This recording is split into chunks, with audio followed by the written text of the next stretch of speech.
চুপ করে শুয়ে আছিস কেন? ওঠ ওঠ বাবা, ওঠো, আমি তো কাপড় তুলবো।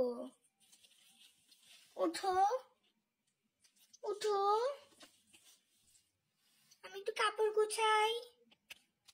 আচ্ছা, ওঠো ওঠো ওঠো ওঠো ওঠো ওঠো ওঠো ওঠো উঠো।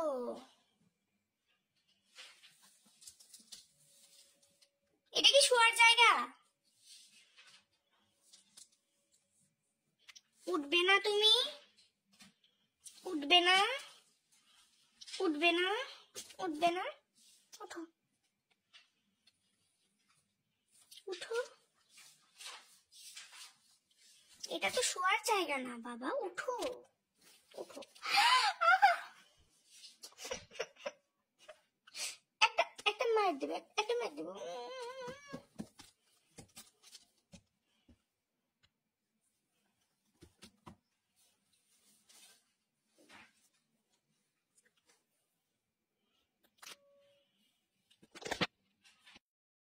ব্যাগটা যে একটু গুছাবো, ওরে আমি কোনো মতেই সরাইতে পারতেছি না।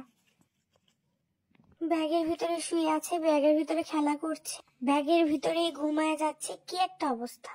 ওর কোনো শুয়ে থাকার জায়গা নাই, খেলা করার জায়গা নাই, ঘুমানোর জায়গা নাই, ওর বিছানা নাই। সেই জন্য ও কি করতেছে, আমার লাগেজটার ভিতরে উঠে সুন্দর করে বসে আছে। এই যে এখন ঘুমায় পড়বে। ওর চুপ করে থাকা মানেই ঘুমানো, দুষ্টামি না করা মানেই ওর এখন ঘুম ধরছে, ও এখন ঘুমাবে। ফ্লাবি, উঠো, আমি ব্যাগটা গুছাবো তো, তাই না? উঠো উঠো উঠো, ঘুম ধরছে, বিছানায় ঘুমাও। দেখেন অবস্থা, মানে আমার কথাও পাত্তাই দিচ্ছে না। তুমি কি শুনতে পারছো না আমার কথা?